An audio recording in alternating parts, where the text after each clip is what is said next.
Hello everybody, welcome to my channel Grammar Fun.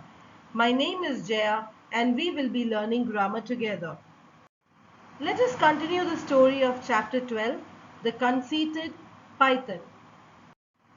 Hush, said grandfather, you mustn't speak of your aunt in that way.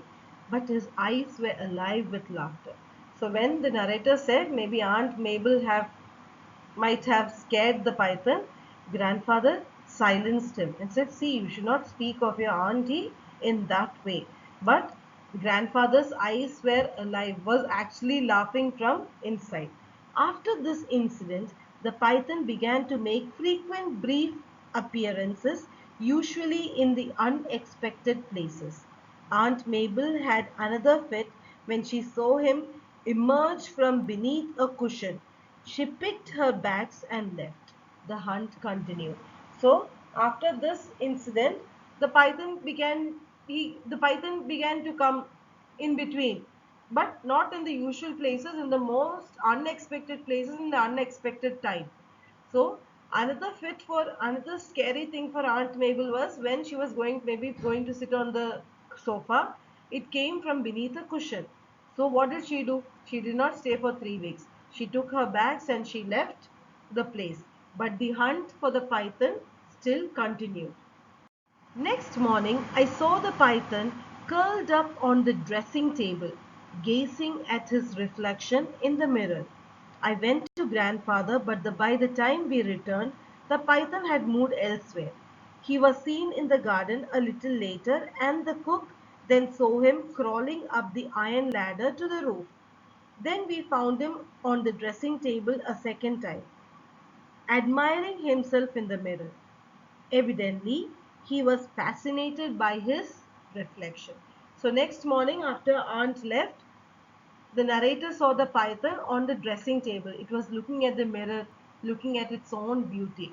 So the narrator went to get grandfather, but by the time they came back, the python had got somewhere else. So after some time, the python was seen in the garden, and then the cook saw the python crawling up the iron ladder. It was going to the roof. But after some time again they found the python on the dressing table, and this time he was actually loving his own reflection. He was just looking into the mirror. All the attention he is receiving has probably made him conceited, said grandfather. So what did grandfather say? See, all the attention, everybody is paying attention to the python. So maybe because of that, the snake has become very proud. He is trying to look better for Aunt Mabel, I said. I regretted this remark because grandfather overheard it and held up my pocket money for the rest of the week.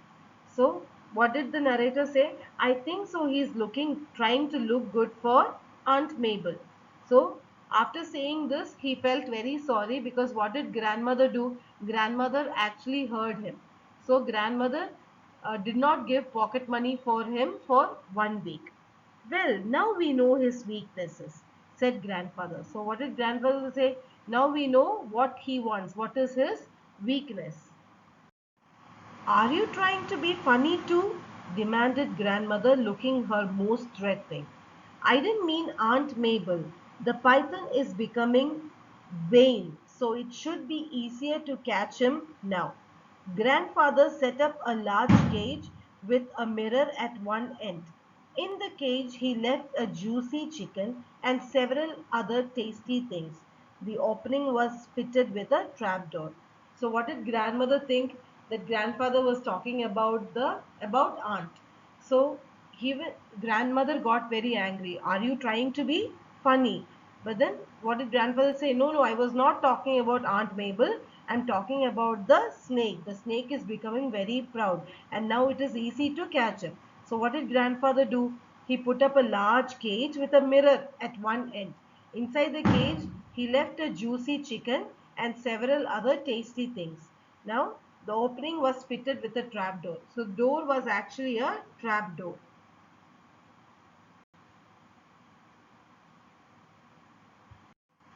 Aunt Mabel had already left by the time we set up the trap.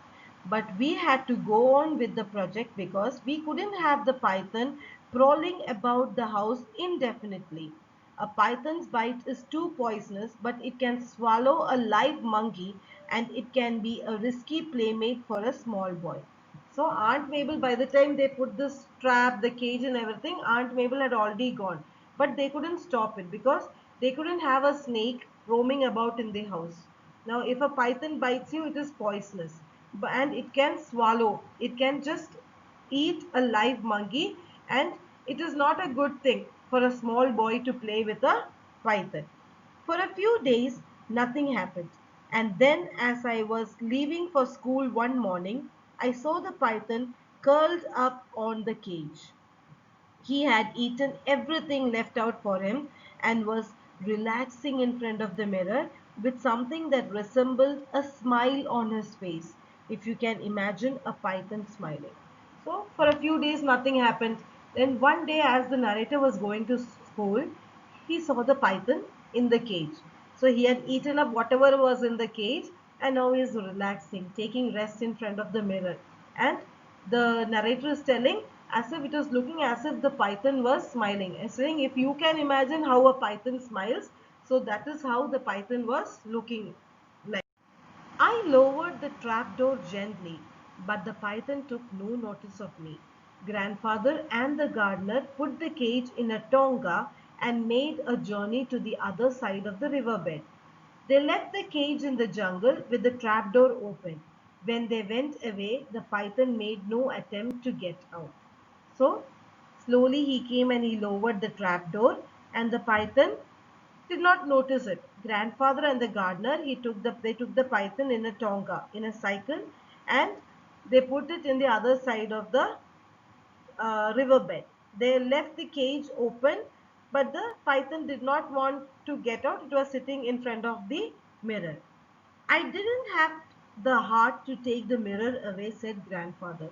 It's the first time I've seen a snake fall in love. So he didn't have the heart. He was feeling very sad to take the mirror, so he did not take the mirror. What he's telling, it's the first time I'm seeing a snake falling in love with his own reflection. So this is about the proud python, the conceited python.